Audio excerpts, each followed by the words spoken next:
Welcome, everybody. Boy, a lot going on in the world. By the way, this is being recorded on the 25th of February, Friday. So if you're watching this on CTN television or YouTube, you're getting this maybe as much as a week after the fact. So a lot can change. So, but we're going to talk about some things about Ukraine in today's program, and what's really going on. Doc is in the studio. He's prepared a great presentation for us. He's going to show us some maps. We're going to put some pop-ups up on the screen for you. We're going to show you the history, the biblical history of the Ukraine and how it's changed over the years and maybe what's really going on over there. So we hope you'll stay tuned. We got some exciting things that we want to share with you about what's going on with the bear from the north. Stay tuned.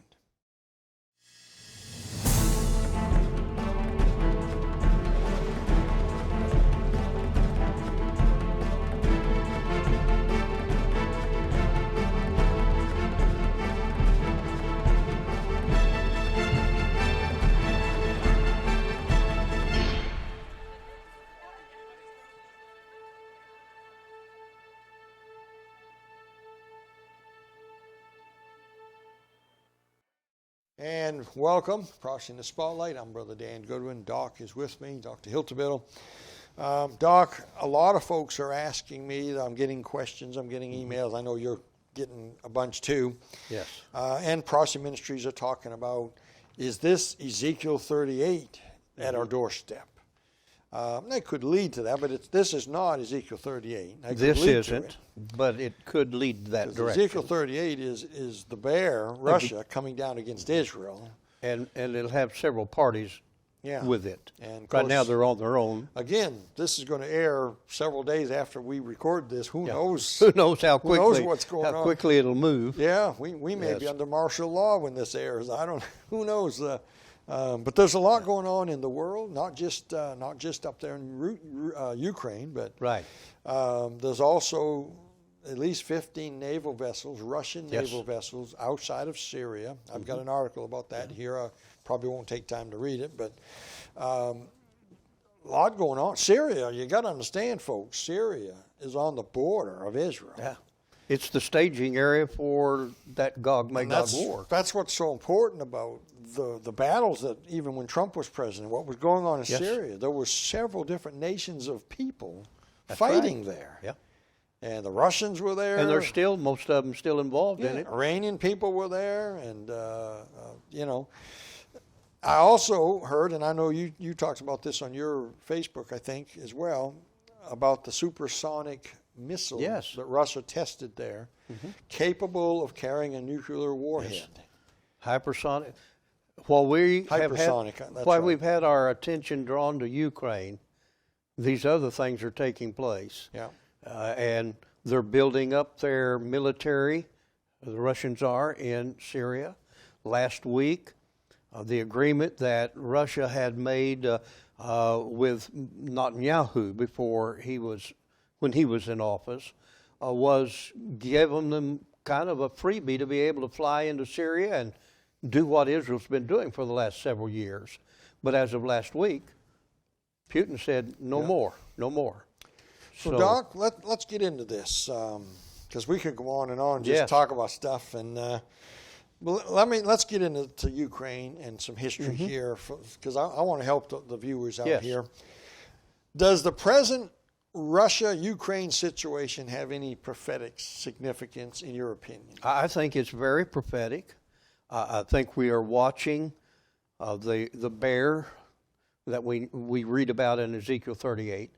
We're watching Russia having thoughts entered into the mind of Gog to do things that is going to get them into that battle. But I think what we're watching is the territory that when the prophecy of Gog-Magog was given by Ezekiel, there was another kingdom outside of the Babylonian kingdom at the present time, and that was the Scythian kingdom. And we'll put up a map for them to be able to see. Now, are you ready for that now, or are you not there yet? Well, I can share with it. All right, so you want map Yeah, number one? well, Rex, if you'll put up chart number one, and Yes. he's going to talk about it. Leave it up until he's done with it. Yeah. And so in this chart, you can see the nation that was at one time called the Scythians. And outside of that, the end of it was what we would call Moldova, all the way over, and the end of it ended in what we would call the eastern half of modern-day Ukraine. Okay, so he can take that off Yes. now. All right. So that's very helpful. When I went in your office and I saw what the audience just saw, I saw that on your computer. Yes. I said, man, we got to use that. That is so vivid. I mean, It's real. It's easy to see. It helps you to see, because we fail to understand that there were other kingdoms outside of the four kingdoms in the image that God gave to Daniel. You're talking about the statue, The head of statue, gold. And those kingdoms revolved around Israel. But outside of those kingdoms, you had the Parthian kingdom, you had the Scythians, you had 11 federation nations in Asia. These were all kingdoms at the same time. So when we say, these are the four world kingdoms, it's not really accurate, is it? They're the four world kingdoms in its relationship to Israel. Right. And prophecy revolving around Israel. But they were not the only kingdoms in the world. Because how could you rule a kingdom 1,000 miles away anyway? Yeah, I mean, no. They didn't have satellites, they didn't have TVs, Right. radios, phones. So so that image that we just looked at, the Parthian or the Scythian kingdom, when you overlay that on and over the top of modern day Russia, you realize that Russia developed out of that Scythian nation. And Okay. eastern Ukraine originally was Russian or Scythian, and so they're regaining their territory. So let me ask you this, and this is going to relate to what you just said. So you think the prophecy of Ezekiel 38 needs with it at least the eastern part of Ukraine? Yes, I'm convinced that when God gave prophecy in relationship to a specific people group living inside a specific geography. And in order to fulfill that, He's going to bring that specific people's group back into its geography again for the fulfillment of that. When that prophecy was given to Ezekiel, that Scythian kingdom that represents the bear to the north, the eastern half of Ukraine is a part of it. Let me give you a reason why I believe that. Number one, God gave prophecy concerning Israel, a 90-year prophecy. Yeah. 483 years was fulfilled with Israel, the people group living in its geography. God is bringing Israel back into their geography again to do what? Fulfill the last 7 years of prophecy. So am I getting, you believe that the other kingdoms are going to be pretty close to what they were? I think they're going to be very close. Yeah. Yes. And the eastern part of Ukraine over to the Dnieper River, that was the end of that Scythian nation from which Russia developed out of. So you told me in the office, I believe, most people fail to realize that there were many kingdoms and people groups outside of them Outside of those kingdoms four major of ones. Daniel Yes. chapter 2 and Yes. Daniel 7. When the Bible talks about these kingdoms ruling the world, they were ruling the world in which Israel lived. They were not ruling the entire geographic world. And some of this you get from the story of Noah, I believe, and his three sons and where they went. When you get to Ezekiel 38, you come across names like Gomer and Is that Tubal. Gomer Pyle? No, not Gomer. Gomer But you come across these names of Tubal and Meshach and Togomar. And go back to the 10th chapter of the book of Genesis, and you're going to find their names. These are all the descendants of Japheth. And where they went, that Where place they kinda went, took over their name like... Those areas took over their names. Yeah. And these are the people's groups that have, Dan, these folks, these people groups have never come against Israel before. That's interesting. And so what I'm convinced is that this is representing what we would call that area that was the Scythians, which would also include what we call the Magog nations today. The Magog nations are any of the nations over there that are in with a stan. Uzbekistan, Kazakhstan, all of the Kastans. All of those are the Magogs. They are the southern slopes of original Russia. They're all going to join in with them, and you find those names. Now, that leads me to something that's not on my list here to ask you, but the fact that we blew it with Afghanistan and what we did in Afghanistan and left our people there, left billions of dollars there, equipment, weapons. We left guns. all of this equipment. Afghanistan, is it one of them stands? Yes, it's one of those stands. And so if you're Russia, the reason why and you it's see that happen. Yeah, the reason why it's one of those stands is because all these stands are Islamic. Yeah. And so this is going to be one of the tools that brings, I believe, this confederation together between Russia and these Arab nations. They are Islamic in nature. Yeah, we left billions of dollars. Last I heard, about 80% of the stuff we left in Afghanistan is already in Syria. Yeah. Ready for this battle that's coming. Well, who's controlling that? Is that Russia? I'm sure Russia is the major dominant control. Yeah. Yes. Well, they got the biggest hammer over there. Well, they're showing anybody in the world that you're not in our way, and well, America has left a huge vacuum. we left a big vacuum. We're no weak. longer the policemen of the world. Right. We're weak. We're not enforcing anything. We won't even close our own border. Nope. And people coming across, who knows who's coming across our border?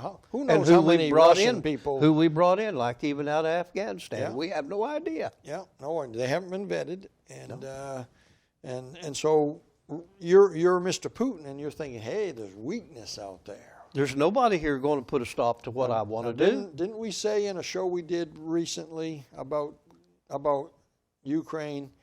We gave some reasons why we thought Russia was going to go in. They had 150, 60,000 troops. What, are you going to just turn around and go home? They want to control the natural gas over all of Europe. Yep. And, of course, we blew it with threatening to put NATO there, and that's when Russia... That was poking that bear. Yeah, there was no excuse, no reason for it. He said, over my dead body, you're going to put NATO in there. We'll put up another chart showing the progression. You ready for that now? Yes. Okay, Rex, put chart number 2. And it'll show the progression from 1640, what Ukraine looked like, and over the years how it increased in its borders and size, the years in which this was put in and that was put in, and as a result, the question is, how did they increase their borders 10 times the size they were from 1640? It had to be by war. Yeah. So I don't think someone just handed it to them. These are people that are losing back territories that they gained through war over the years.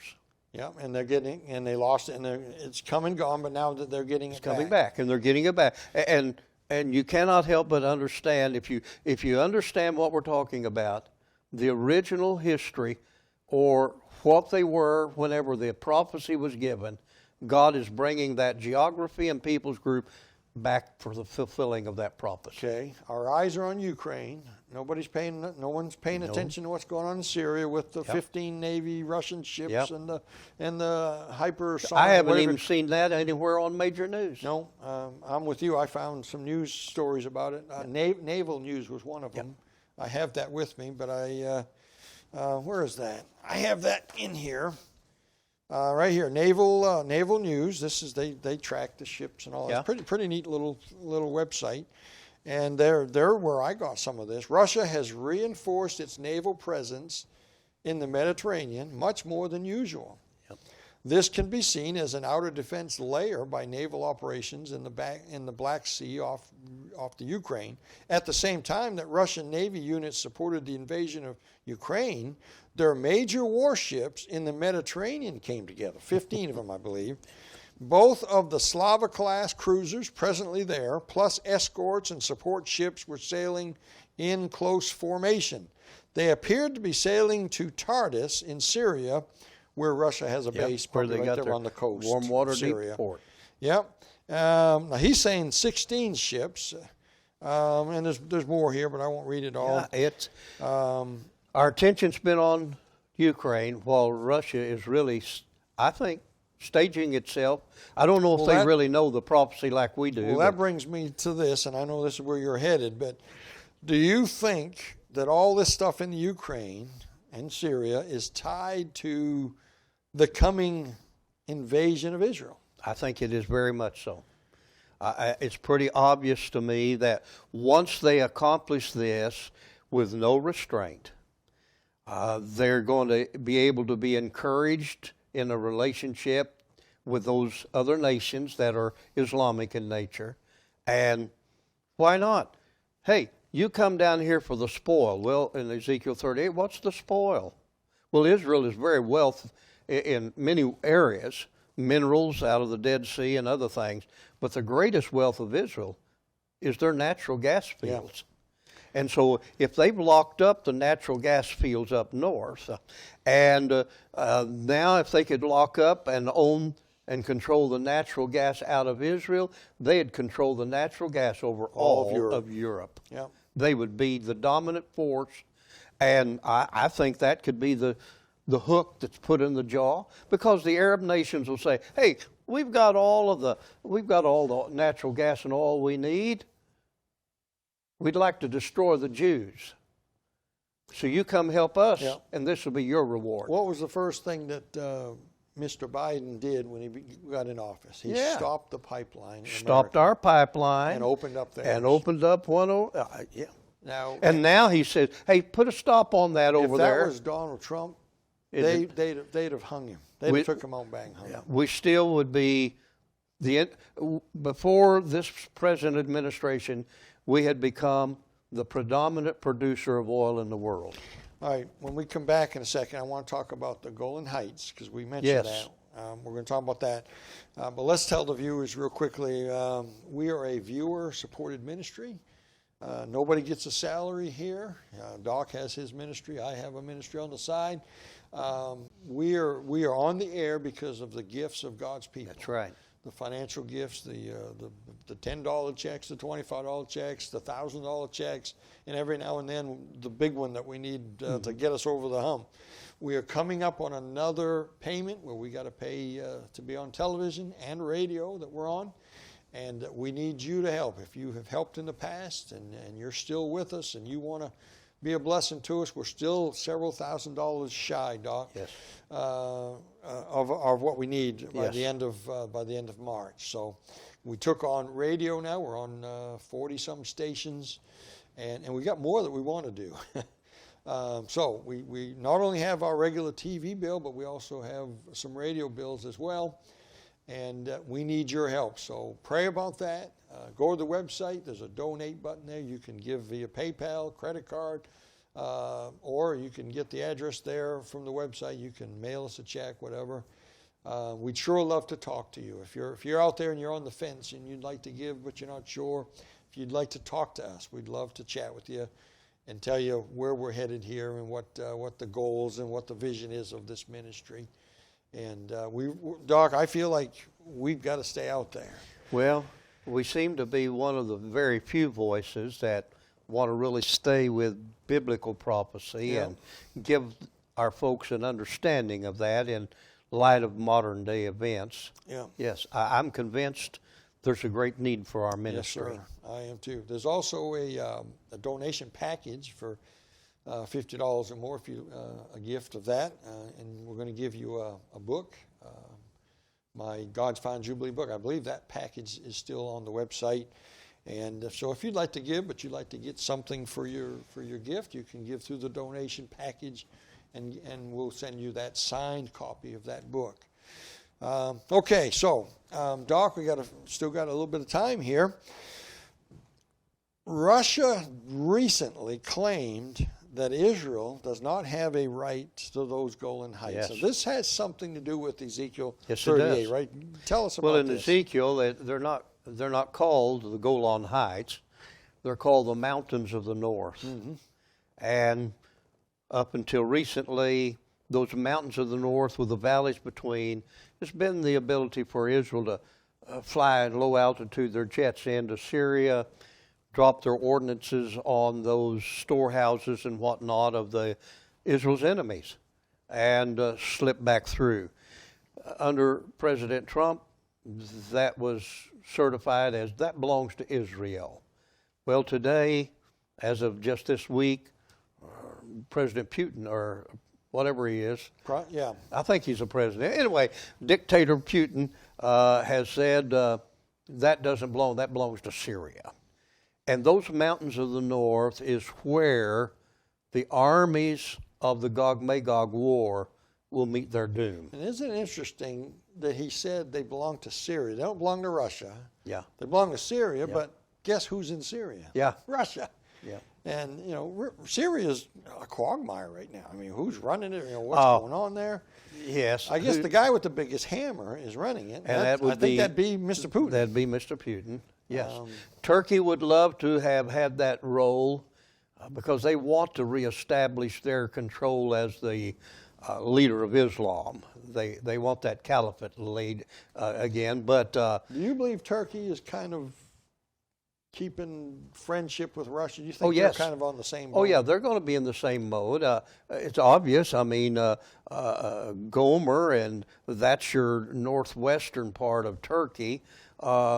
You've got the two halves of Turkey represented in those names. They're going to be a part of this war that comes. They want their piece of it. And, of course, it won't be too hard to bring the Hamite nations that are listed into it because none of those Hamite nations that are listed, whether it's Ethiopia or Libya or Put, which Somalia, none of those are very wealthy nations, even though they could be with their oil. Yeah. And so bringing all that together, what I see, Dan, is this, is you're going to have these nations come against Israel. That's going to bring all of Japheth's descendants and most of the Ham's descendants against Israel that have never come against Israel before. Then, by the end of the tribulation, you're going to have the descendants that some of them are even Semites. The kings of the East. The kings of the East. That'd be China. And China, India, and they already Pakistan. have, they boast of They're most of it. Huge and army. so they already have built the roadways through for all of this, and they're going to be ready to come at the end of the tribulation period. And in essence, what's happening? You've had all of these other nations that are figured in that man that Daniel talks about, the Nebuchadnezzar's dream. You already had them come against Israel. Then you're going to have all of the Japheths come against Israel. Then you're going to have the remaining ones come against Israel. Is there a third map, or do we not need it now? No, there won't be a third map on that. And so that... Is there a third slide you had for us? Yeah, it'll be connected with the other one. All right, well, let's move on then, because we only got about 5 minutes. Do you place this battle, and you and I have talked about this before. Do you place this battle inside the tribulation, or at the end of the church age, or at the end of the church age? Personally, the Ezekiel 38 battle. If it's going to take 7 years of the cleanup, and you know that Israel for the last half of the tribulation is in hiding, I want to think that it could be toward the end of the church age, before the tribulation.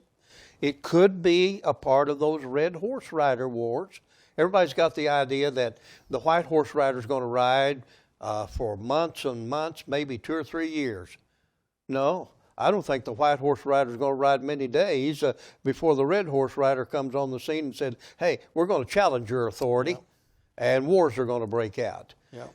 But I'm not certain that everything of the stage is completely set. And you and I both talked yet. about the fact that we don't believe that during the kingdom age, which is going to take place right after the tribulation, if Ezekiel 38 happens inside the tribulation, then the 7 years is going to go past into the kingdom age. It can't, because the thing that ends at the Battle of Armageddon, the seventh vial of wrath that is poured out is an earthquake that changes the entire topography of planet Earth. Yeah. So in So other words, it Ezekiel has to be 38 before has that. to be either at the rapture, and that's a possibility. That's a possibility. It could be. That would make the 7 years perfect. It could make that perfect. It could, and also be in alignment with the white horse rider guy coming on the scene, whoever he might be.